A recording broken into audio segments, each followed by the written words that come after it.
देश को लूटने के लिए, देश को बेरोजगारी का दंश झेलने के लिए ये सरकार काम कर रही है। अपने भ्रष्टाचारी, पापाचारी, दुराचारी, बलात्कारी लोगों को बचाने के लिए नरेंद्र मोदी की सरकार काम कर रही है, छात्रों के भविष्य के लिए काम नहीं कर रही है।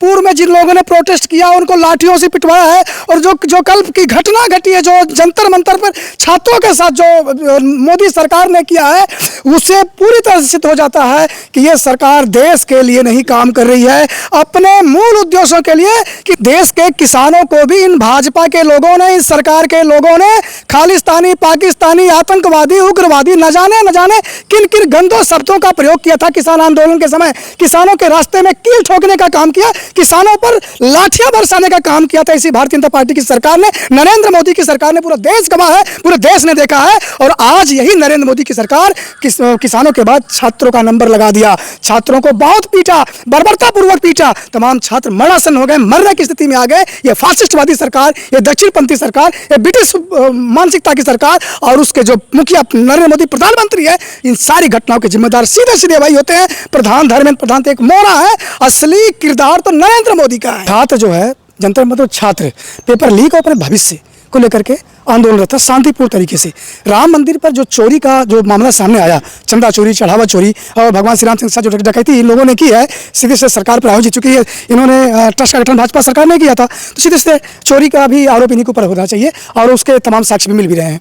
तो उस मुद्दे पर फंसे हुए थे, जो राम को लाए थे वही राम सिंह के साथ चोरी भी की है। इस मुद्दे पर फंसी हुई सरकार ने जानबूझकर लोगों का ध्यान भटकाने के लिए छात्रों के खिलाफ बर्बरतापूर्ण दमनात्मक कार्रवाई भारतीय जनता पार्टी की सरकार ने, नरेंद्र मोदी की सरकार ने की है। पूरे देश के लोग भाजपा सरकार से नाराज हैं, क्योंकि देश और प्रदेश में जिनके भी बच्चे हैं, जो पढ़ने वाले हैं और जो नहीं पढ़ रहे हैं, लेकिन छात्रों के भविष्य को लेकर के सभी लोगों को चिंताएं हैं।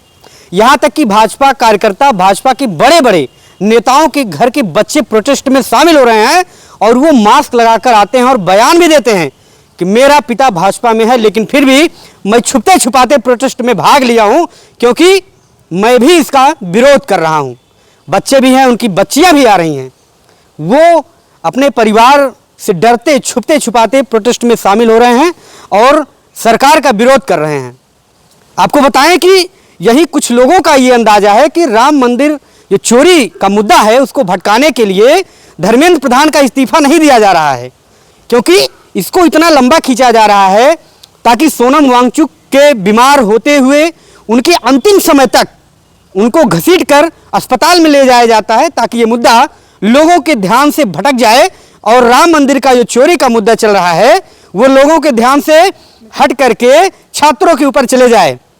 आप देख रहे हैं जिस तरीके से प्रोटेस्ट में पुलिस और अर्धसैनिक बलों का प्रयोग किया गया है, वो किसी तानाशाह से कम नहीं है। ऐसे जो है प्रयोग जो है अंग्रेजों की सरकार में, जब अंग्रेज शासन कर रहे थे उस समय ऐसे ही प्रोटेस्ट का जो है विरोध किया जाता रहा था। और आज जिस तरीके से भाजपा सरकार कर रही है वो अंग्रेजों से तुलना आप कर सकते हैं। हम इस विरोध प्रदर्शन में और इस कवरेज में नहीं जा पाए क्योंकि कुछ संसाधनों की कमी और व्यवस्था की कमी थी, जिसकी वजह से हम वहां नहीं पहुंच पाए और हमने अपनी इस विरोध को हमने अपने सोशल मीडिया जो फेसबुक है, यूट्यूब है, उस पर हमने दर्ज किया और आज आपके सामने भी ये चीज़ें, ये विरोध प्रदर्शन आपके साथ साझा कर रहे हैं। और हमारे साथ आज जनपद जौनपुर के कांग्रेस उपाध्यक्ष राकेश मिश्रा जी हैं, उनसे भी बातचीत करेंगे, उनसे भी कई सवालों के जवाब लेंगे, क्योंकि जिस तरीके से आज भाजपा सरकार बच्चों के साथ अपराधियों की तरीके से पेश आ रही है, बच्चों के साथ निर्ममता से पेश आ रही है, किसानों के साथ निर्ममता से पेश आई, उन सभी चीज़ों पे, मुद्दों पे बात करेंगे। क्या कांग्रेस की सरकार आने के बाद क्या ये चीज़ें बंद हो जाएंगी, क्या ये चीज़ें उनके सरकार में नहीं होंगी, इस सारों चीज़ों का भी जवाब उनसे लेंगे। और जिस तरीके से भ्रष्टाचार, चोरी और तमाम अराजकताएं फैली हुई हैं, क्या उनकी सरकार जब आएगी तो किस तरीके से उसको रोकेंगे, क्या व्यवस्थाएं होंगी और आज जिस तरीके से प्रोटेस्ट चल रहा है, क्या धर्मेंद्र प्रधान का इस्तीफा हो पाएगा? कांग्रेस और तमाम राजनीतिक पार्टियां किस तरीके से इसका सहयोग कर रही हैं, किस तरीके से बच्चों के साथ हैं, अभिजीत दीपके के साथ हैं, सोनम वांगचुक के साथ हैं, इन सभी बातों पर चर्चा करेंगे। हमारे साथ राकेश मिश्रा जी हैं। बहुत बहुत स्वागत है राकेश मिश्रा जी मेरे इस चैनल में। और आपसे बातचीत करेंगे कि नीट का पेपर जो लीक हुआ था, उस पर जो आज जंतर मंतर पर बच्चों को घसीटा गया, मारा गया, सिर फोड़ दिया गया, पैर तोड़ दिया गया, जो हाथ काट दिए गए, तमाम तरीके से देखा गया कि ब्लड उनके हाथों से बह रहा था, बच्चियां उनके सर फूट गए, तमाम जो है इस तरीके से बच्चे घायल हो गए, उनको घसीटा गया, मारा गया, उनको प्रोटेस्ट स्थान से उठा करके भर कर गाड़ियों से ले गया, तमाम चीजें थी। क्या कुछ कहना चाहेंगे इस पर आप? चलिए, बहुत बहुत धन्यवाद जो आपने हमसे संवाद करने का प्रयास किया। मैं आपको सीधे तौर पर बता देना चाहता हूं, इस देश के लोगों ने पूरी तरह से मान लिया है कि फिरंगी सरकार और मोदी सरकार में कोई अंतर नहीं है। जो फिरंगी सरकारें हमारे देश के लोगों पर जुल्म ढाती थी, लाठियां बरसाती थी, गोलियां बरसाती थी, ठीक वही काम नरेंद्र मोदी की सरकार हमारे देश के लोगों के साथ, किसानों के साथ इन्होंने किया है। देश को लूटने के लिए, देश को बेरोजगारी का दंश झेलने के लिए ये सरकार काम कर रही है। अपने भ्रष्टाचारी, पापाचारी, दुराचारी, बलात्कारी लोगों को बचाने के लिए नरेंद्र मोदी की सरकार काम कर रही है, छात्रों के भविष्य के लिए काम नहीं कर रही है। अच्छा, ये धर्मेंद्र प्रधान हैं, वो इस्तीफा नहीं दे रहे हैं, जबकि नैतिकता अगर देखे जाए तो पेपर लीक होने, तमाम गड़बड़ियों को लेकर के जब छात्रों ने इस तरीके से उनको इस्तीफा मांगा, सोनम वांगचुक को तमाम तरीके से उनको अन्य शब्दों से भी नवाजा जा रहा है, अपशब्द कहे जा रहे हैं। क्या कुछ कहेंगे? देखिए, देश का जो अन्नदाता किसान है उसे भगवान कहते हैं। देश के किसानों को भी इन भाजपा के लोगों ने, इस सरकार के लोगों ने खालिस्तानी, पाकिस्तानी, आतंकवादी, उग्रवादी, न जाने किन किन गंदों शब्दों का प्रयोग किया था किसान आंदोलन के समय। किसानों के रास्ते में कील ठोकने का काम किया, किसानों पर लाठियां बरसाने का काम किया था इसी भारतीय जनता पार्टी की सरकार ने, नरेंद्र मोदी की सरकार ने। पूरा देश गवाह है, पूरे देश ने देखा है। और आज यही नरेंद्र मोदी की सरकार किसानों के बाद छात्रों का नंबर लगा दिया, छात्रों को बहुत पीटा, बर्बरता पूर्वक पीटा, तमाम छात्र मरणासन हो गए, मरने की स्थिति में आ गए। ये फासिस्टवादी सरकार, ये दक्षिणपंथी सरकार, ये ब्रिटिश मानसिकता की सरकार और उसके जो मुखिया नरेंद्र मोदी प्रधानमंत्री है, इन सारी घटनाओं के जिम्मेदार सीधे सीधे वही होते हैं। प्रधान, धर्मेंद्र प्रधान तो एक मोरा है, असली किरदार तो नरेंद्र मोदी का है। अच्छा, जिस तरीके से प्रोटेस्ट वहाँ चल रहा था, शांतिपूर्ण तरीके से चल रहा था, बीच में सभी राजनीतिक पार्टियों का एंट्री होती है। आपके क्षेत्र के यहाँ के सांसद जो हैं, विधायक जो हैं, तमाम समाजवादी पार्टी की, मछली शहर की जो है सपा की जाती हैं, और अपने ज़िले की भी तमाम लोग जाते हैं, और ये सब वहाँ पहुँचते हैं। उसके बाद ये मामला आगे जब बढ़ता है तो सोनम वांगचुक जी को जिस तरीके से ले जाया जाता है, एक कफन में लपेट करके, जिस तरीके से चारों तरफ से घेर करके सफ़ेद कपड़े में लपेट लिया जाता है, बर्बरतापूर्वक उठा लिया जाता है, क्या डर था उनको कि इस तरीके से उनको ले जाते हैं? देखिए, पेपर लीक का सीधा सीधा कनेक्शन भारतीय जनता पार्टी के भीतर से जुड़ा हुआ है। चाहे राहुल गांधी जी छात्रों की गूंज की रैली के माध्यम से पेपर लीक के खिलाफ इस देश में आंदोलन छेड़े हों, चाहे श्री सोनम वांगचुक जी जंतर मंतर पर बैठ करके पेपर लीक के खिलाफ आवाज़ उठा रहे थे, आमरण अनशन कर रहे थे, और चाहे जंतर मंतर पर जुटे जो लाखों छात्र जो जुटे थे, अपने भविष्य की चिंता के लिए जुटे थे, इन सारे लोगों ने पेपर लीक के खिलाफ ही मुद्दा उठाया था। पेपर लीक में जितने लोग पकड़े गए, जो कनेक्शन निकल करके आया, सीधे सीधे भारतीय जनता पार्टी के लोग उसमें शामिल रहे। तो नरेंद्र मोदी इस बात को जानते हैं कि अगर पेपर लीक का खुलासा पूरी तरह से हुआ तो सीधे सीधे उसकी याद कहाँ जाएगी? भारतीय जनता पार्टी, आरएसएस, संघ और इनके मातृ संगठन, इनके कई मंत्री, विधायक, सांसद, इनके तमाम कार्यकर्ता उसके जद में आ रहे हैं। उसे बचाने के लिए नरेंद्र मोदी और उनकी सरकार सोनम वांगचुक को सफ़ेद कपड़ों में गिरफ्तार लपेट करके उन्हें ले गई, वहाँ से उठा कर उनका प्रोटेस्ट जबरदस्ती खत्म करवा दिया, और उसके बाद छात्रों के ऊपर बर्बरतापूर्ण दमनात्मक कार्रवाई की। अच्छा, ये कह रहे थे कि आपने देखा होगा कि इस बीच जब छात्रों को पीटा जा रहा था तो उसमें कई ऐसे लोग भी थे जो बिना वर्दी के थे, लाठी लेकर के बच्चों को पीट रहे थे। वीडियो में आपने देखा होगा कि छात्र जो पूछता है कि आप कौन हैं, आप जो है सादी वर्दी में है, लाठी से बच्चों को पीट रहे हैं। क्या लगता है कि इसमें क्या और भी सामाजिक तत्व या इनके राजनीतिक लोगों के भी लोग वहाँ शामिल हैं? बहुत सही मुद्दे पर आपने ध्यान आकृष्ट कराया। इस बात की अभी गूंज, इस बात की हनक या लोगों की निगाह वहाँ तक नहीं पहुँच रही। लेकिन आज देख रहा हूँ जिस तरह सोशल मीडिया पर ये वीडियो छोटे छोटे प्रसारित हो रहे हैं, और कल भी देखा गया कि तमाम जो वर्दी में लोग थे और सादी वर्दी में लोग थे, जो वर्दी में थे उनके नाम का आगे नेम प्लेट नहीं लगा था, और तमाम ऐसे अनधिकृत व्यक्ति थे जिनके हाथों में पुलिस की लाठियाँ तो थी लेकिन वो वर्दी में नहीं थे। और थोड़ा सा मैं और पीछे ले चलूँगा, जब किसान आंदोलन था, जब किसानों को जम करके इस सरकार ने पिटवाया, उस समय वर्दी के भेष में खड़े जितने लोग थे, किसी के वर्दी पर नेम प्लेट नहीं लगा था।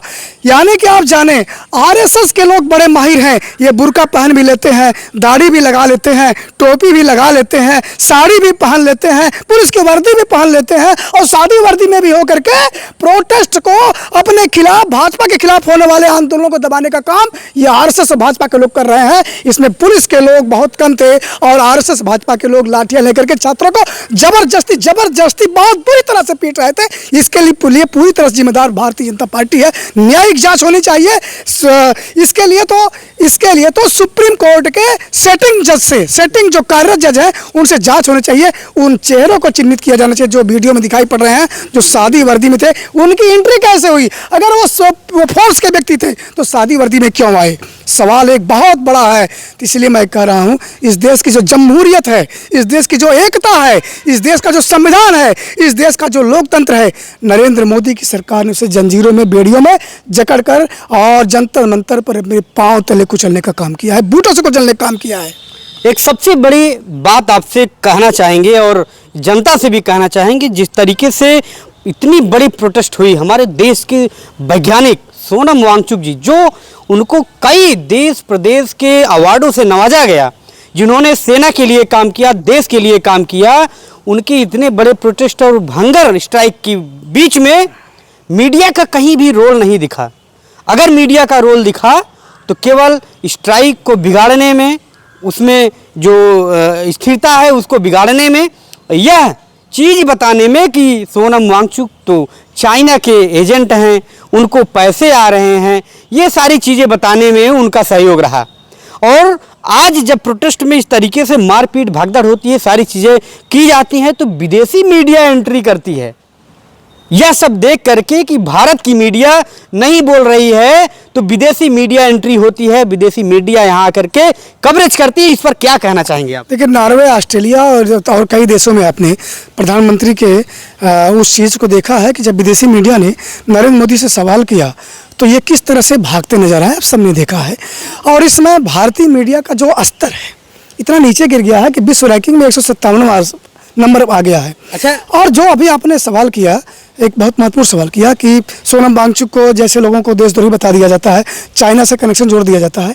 भारतीय जनता पार्टी के नज़र में राम मंदिर के जितने डकैत हैं, चोर हैं, वो सबसे बड़े देशभक्त हो गए हैं। चंपत राय को भाजपा देशभक्त मान रही है, निपेंद्र मिश्रा को भाजपा देशभक्त मान रही है। राम मंदिर में चोरी करने वाले देशभक्त हो गए हैं। प्रज्वल रमन्ना के साथ नरेंद्र मोदी किस तरह से खड़े हुए थे, देखा आपने?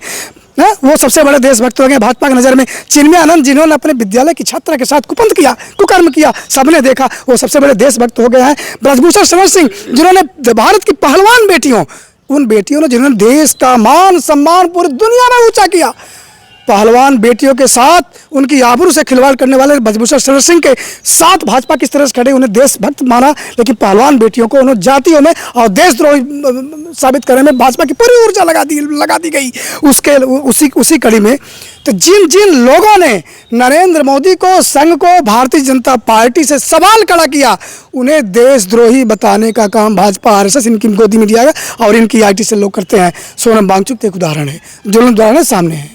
अच्छा, ये इनके सांसद और विधायक जो रवि किशन हैं और मनोज तिवारी हैं, ये कहते हैं कि सोनम वांगचुक कौन है, हम इनको नहीं जानते। ये तो आम आदमी पार्टी के इशारों पे चल रहे हैं, इनको चाइना से फंडिंग मिलता है। क्या इनको नहीं मालूम है कि सोनम वांगचुक कौन है? हमने पहले बताया, ये लोग उन हर देश के अच्छे नागरिकों की अवहेलना करते हैं जो देश के लिए आवाज़ उठाते हैं। सही से अगर पूछा जाए तो रवि किशन कौन है? Who are you? Ravi Kishan कौन है? किसी की कृपा में बने सांसद हैं। मनोज तिवारी क्या है?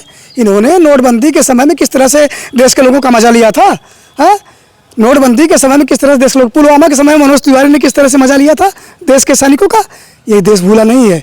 ना रवि किशन को भूला है, ना ही नरेंद्र मोदी को भूला है, ना ही मनोज तिवारी को भूला है। ये देश याद कर रहा है और समय आने पर इस देश के लोग उनको जवाब देंगे। चलिए देखिए किस तरीके से प्रोटेस्ट के बीच ये सारी बातें निकल कर सामने आई है। तमाम वीडियो आपने देखा होगा, जिस तरीके से छात्रों को पीटा गया और सोनम वांगचुक जैसे वैज्ञानिक को अपशब्दों से नवाजा गया। सांसद, विधायक, तमाम लोगों को प्रोटेस्ट को लेकर के कई बातें कही गई। और यही अब कई बार लोगों के यह भी जहन में सवाल पैदा हो रहा है कि मोदी जी का जब नाम एप्स्टीन फाइल में आता है तो वार छिड़ जाता है। अब जब चोरी का मुद्दा आ जाता है तो ये छात्रों का मैटर इतना गंभीर हो जाता है कि लोग चोरी का मुद्दा भूल जा रहे हैं। एप्स्टीन फाइल में मोदी जी का नाम आता है तो वो सारी चीज़ें लोग भूल जा रहे हैं। जब पुलवामा का अटैक होता है तो उसके बाद ऐसी ऐसी घटनाएं घटती हैं कि लोग बड़ी बड़ी घटनाओं को भूल जाते हैं। क्या आप मानते हैं कि जो लोग अब चर्चा करना शुरू कर दिए हैं कि मुद्दों को भटकाने के लिए सारी चीज़ें की जाती हैं, तो क्या मानते हैं? देखिए, छात्र जो है, जनता मतलब छात्र पेपर लीक और अपने भविष्य को लेकर के आंदोलन रहता शांतिपूर्ण तरीके से। राम मंदिर पर जो चोरी का जो मामला सामने आया, चंदा चोरी, चढ़ावा चोरी और भगवान श्री राम के साथ जो डकैती इन लोगों ने की है, सीधे से सरकार प्रायोजित चुकी है। इन्होंने ट्रस्ट का गठन भाजपा सरकार ने किया था, तो सीधे से चोरी का भी आरोप इन्हीं के ऊपर होना चाहिए और उसके तमाम साक्ष्य भी मिल भी रहे हैं। तो उस मुद्दे पर फंसे हुए थे, जो राम को लाए थे वही राम से के साथ चोरी भी की है। इस मुद्दे पर फंसी हुई सरकार ने जानबूझकर लोगों का ध्यान भटकाने के लिए छात्रों के खिलाफ बर्बरतापूर्ण दमनात्मक कार्रवाई भारतीय जनता पार्टी की सरकार ने, नरेंद्र मोदी की सरकार ने की है। लेकिन ये देश देख रहा है, ये देश के लोग देख रहे हैं, नौजवान देख रहा है, देश के नागरिक देख रहे हैं। न चंदा चोरों को छोड़ेगी ये जनता और ना ही छात्रों के ऊपर लाठियां बरसाने वाली भाजपा सरकार को इस देश की जनता माफ नहीं करेगी। जब आपकी सरकार, कांग्रेस की सरकार अगर बनती है तो किस तरीके से आप भ्रष्टाचार, इन तमाम मुद्दों को आप देखेंगे, किस तरीके से इन पर सजा दिलाने का काम आप लोग करेंगे? देखिए, हमारे यहाँ संविधान सर्वोपरि है। कांग्रेस की सरकार बनती है तो हम संविधान और लोकतंत्र को सर्वोपरि रख करते हैं। सबको संवैधानिक दायरे में ला करके उचित व्यवस्था, कानून की उचित व्यवस्था की गई थी। पूर्व में भी देखा गया है, आगे भी हम करेंगे। चाहे चंदा चोरी का मामला है, चाहे देश के सुरक्षा, आंतरिक या बाह्य सुरक्षा की बात आई, उस पर काम होगा, उस पर काम किया गया है, हमारी सरकारों ने किया है। छात्रों के भविष्य को लेकर जितना कांग्रेस पार्टी की सरकार सजग रही है, उतना कोई भी गवर्नमेंट सजग नहीं रह सकती है। हमारी सरकारों ने छात्रों के भविष्य के लिए तमाम संस्थान खड़े किए, प्राइमरी स्कूल से लेकर के विश्वविद्यालय तक बनाने का काम कांग्रेस ने किया है। मेडिकल कॉलेज से लेकर के PGI तक इत्यादि संस्थान छात्रों के पढ़ने के लिए कांग्रेस ने बनाया है। और उन्हें नौकरी देने के लिए भी, उन्हें उनके हुनर को भी प्रदर्शित करने के लिए कांग्रेस की सरकारों ने समय समय पर बड़े बड़े क्रांतिकारी काम किए हैं। आगे भी हम करेंगे। अच्छा, कुछ पार्टियों के लोगों ने ये कहा कि अगर हमारी सरकार बनती है, कांग्रेस की सरकार बनती है, सपा की सरकार बनती है, तो भाजपा के आधा से ज़्यादा मंत्री विधायक जेल में होंगे, क्या कहेंगे? और तो वहाँ तो देखिए, भाजपा भ्रष्ट लोगों का एक बहुत बड़ा संगठन है। पापाचारी, दुराचारी, बलात्कारी, व्यभिचारी, भ्रष्टाचारी। आप इनके नेताओं की अगर लिस्ट पढ़ें तो इनके 60% से अधिक नेता इस काम में, हाँ, इस कैटेगरी में आते हैं। कोई भ्रष्टाचारी, कोई बलात्कारी है, कोई हत्यारा है, तो कोई जो है चोरी के तमाम आरोपों में है। ऐसे ऐसे लोगों का इनका समूह है, संगठन है। और इन्होंने एक वॉशिंग मशीन बना रखी है। जैसे हेमंत बिस्वा शर्मा को आप देख लें, नरेंद्र मोदी ने पूरी भारतीय जनता पार्टी हेमंत बिस्वा शर्मा को कहा कि भारत का सबसे बड़ा भ्रष्ट आदमी है। उसे क्या किया? आसाम का मुख्यमंत्री बना दिया। शुभेंदु अधिकारी, जिसे नरेंद्र मोदी ने, माननीय प्रधानमंत्री महोदय ने ये कहा कि शुभेंदु अधिकारी ऑन कैमरा रिश्वत लेते हैं, और उसी व्यक्ति को बंगाल का मुख्यमंत्री बना दिया गया। भारतीय जनता पार्टी, नरेंद्र मोदी ने तो मुख्यमंत्री बनाया।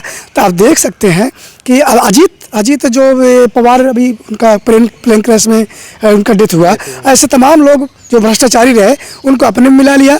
और जितने भी करेक्ट लोग हैं उनको ED, CBI इत्यादि के डर को दिखा करके अपने साथ, यानी कि भ्रष्टाचारियों का एक समूह और सुरक्षित पनागा, सुरक्षित अड्डा भारतीय जनता पार्टी बन गई है। अच्छा, राघव चड्ढा को क्या डर था जब आम आदमी छोड़ करके भाजपा में चले गए? अब उनकी एक भी वीडियो सामने नहीं आती है। पहले कहते थे कि ऐसी कोई रुपया नहीं बना जो उनको खरीद पाए। आखिर क्या डर था उनको जो चले गए?